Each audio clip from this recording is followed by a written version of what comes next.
A lot of people like to crap on Ubisoft. I say this is not fair. Ubisoft has done something for the gaming population of 2013 that no one else could. They have shown us what it feels like to be in an abusive relationship without actually being in one. The Assassin's Creed franchise was on the rise, going from a bit of a clunky IP to a must-play trilogy to the absolute highlight of the series, and no one could have guessed the series would turn into such a success. So surely the next game couldn't be any better than the previous.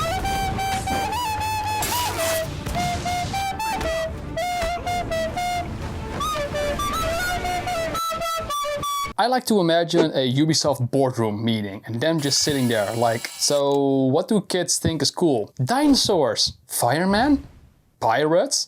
And the CEO going, buddy, you are getting a raise. Kids love pirates. I love pirates. Ubisoft simultaneously somehow made the best decision as to where to take the franchise, but also the fucking worst one. They looked at the previous 5 games, which were all received incredibly well. The whole secret order and the planned out assassinations, and they took it and completely threw it out of the window. And it worked. Which even 10 years now down the road is just so crazy to me. It would be like Activision taking their flagship franchise and then just taking out all of the core elements and for whatever reason add jetpacks to it or something.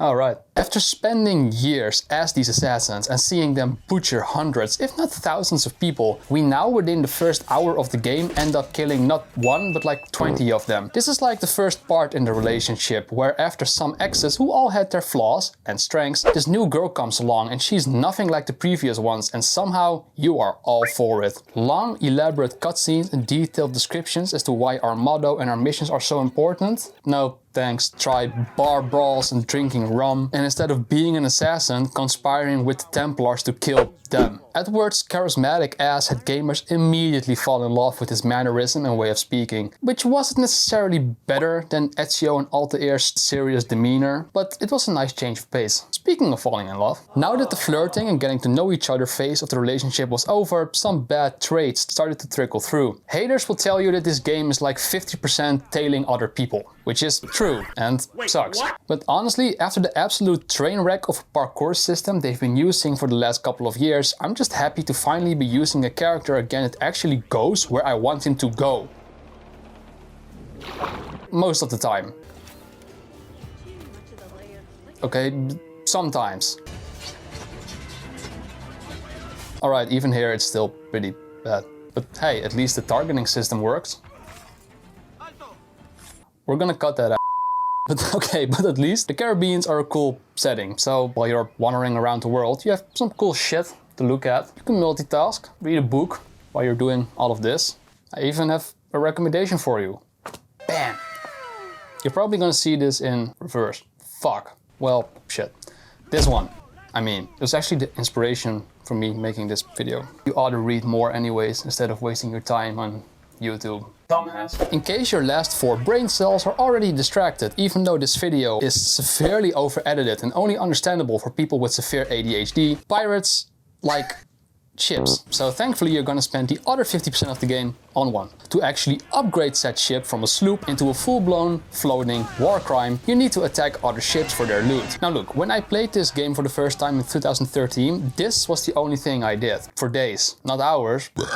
Days. Doing repetitive shit soothed my simple dopamine overloaded monkey brain. But now that I'm an old man, surely doing this stuff just over and over again is gonna be incredibly tedious and boring, right? No.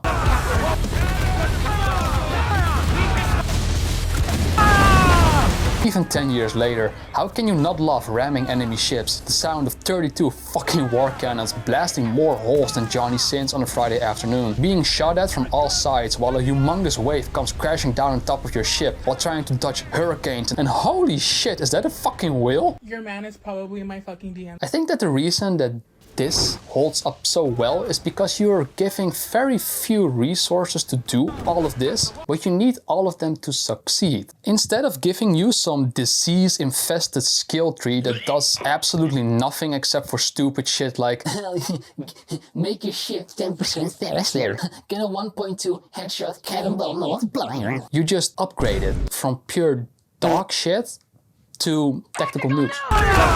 Which you will need, not for these guys, they're trash. You can take like 8 of these guys at once, it's a joke. You'll need it for the legendary shit. I don't know what went wrong during development, but they somehow decided to divide the difficulty curve of this game like this. 95% went into the legendary ships. The rest of the game is the other 5%. And that's it.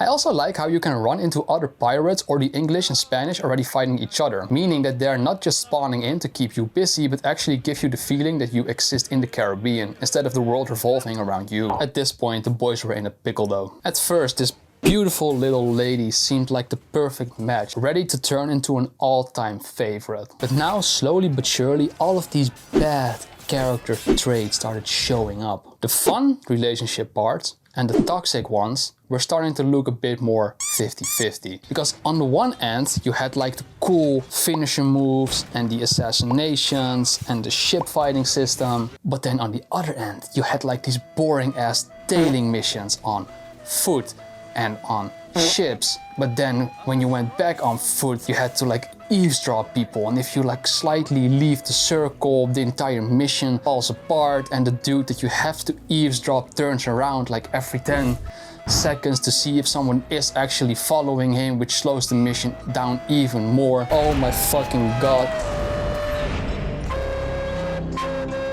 Most of the games... Het is mijn eigen script, waarom weet ik het niet meer? Most of the game's mechanics are as deep as any other Ubisoft game, meaning absolutely shallow as fuck. There are like 3 enemy types in the entire game, ranging from I hit very hard, I hit very quick, to I hit from a distance. And that's it. But hey, truth be told, I'm completely for it. This is fine. You see, I would rather spam these 2 buttons for like 60 hours straight than have to endure 10 more minutes of the new so-called Witcher-inspired RPG combat system, in which I can hit enemies with something like this, and they just keep getting up because their health bar is bigger than my will to live. I only have 9 minutes of recording space left on my phone, so let's wrap this up. Shallow doesn't always mean bad though. For example, the sea shanties didn't go any further than sing or do not sing, and yet it's one of the most memorable things about this game. Just listen to them. Yeah, I don't want to get copyright striked, so if you're feeling nostalgic, just Google them. I'm not doing this. In the middle of all of this lovely gameplay and all of the shitty gameplay was the one final ingredient of this shit show relationship recipe. A little something called the story. Edward's obsession with the observatory makes him almost go mad, resulting in the death of many beloved characters like Keemstar, Alan Page, James Corden, and many more. Even though Assassin's Creed Black Flag completely removed the creep part, and to be honest, also the Assassin's part, it still managed to have one of the better stories of all of the games. The betrayal of Hornigold, the way they implemented characters like Prince and Rogers into the story, how Kenway manages to finally find his way and stop looking for eternal fame and glory. Yeah, it's just really good. Black Flag may also honestly be the only game in the entire franchise that actually managed to make the outside of the Animus parts interesting. Even though the hacking minigames were a joke, I found myself spending hours reading through all of these files that were unlocked after hacking said minigame. It helps that, as stated in the beginning, but without any concrete evidence provided for the reasoning, pirates are cool. So yeah, I just love all of this. I mean, who doesn't love men that beat up the mailman, slaughter innocent animals because your boy needs some new drip, robs whoever they please as they can't be bothered to pay taxes just like anyone else, and plays whatever the fuck this is. Or this. At least I understand this one. And fuck this game. Ubisoft were sitting their fat asses on an absolute gold mine. Everybody were praising Black Flag. And at that time it was considered one of the best, if not the best, Assassin's Creed game to have ever released. So Ubisoft did what any other sensible company would have done. They released the worst entry in the series until that point. And following that game, they released the most broken one that had released until that point. And to top it all off, they after that released the worst game, which was simultaneously the most broken out of all of them. And it sold really, really bad. This was the final nail in the coffin for this toxic relationship. Ubisoft lifted us up to what could have been a beautiful and fruitful relationship, but instead we got cocked and beaten down. However, do not be sad, because if there's one company that cares about its fans, it's Ubisoft. Can I now see my family again? You see, after releasing a lot of games that I'm sure sold well but were received pretty badly, they decided to reboot the franchise. So the new game is coming out, which is supposed to be a lot more like Black Flag and Assassin's Creed 2, etc. Oh, and on top of that, they're gonna remake or do a remaster of Black Flag. If with remake, they mean that they're just gonna use the new mechanics of the newer games and throw them into Black Flag, no, that's not gonna be a good idea, because the older Assassin's Creed games work so well due to the old mechanics. A lot of people don't like this, all of the grindiness and the bullshit filler up quests. So yeah, praise Ubisoft. We already paid for this, 60 bucks, 10 years ago, and now we're gonna do it again, because they're gonna remaster it, probably in like quad HD quality, running at 24 FPS, completely broken at release. Yeah! Speaking of money though, yeah, we got monetized. I have no clue how that happened. Looking at some of the content that I make, I don't expect a lot of ad revenue from these videos, but hey, video ideas, let me know in the comments. And on that note, see ya.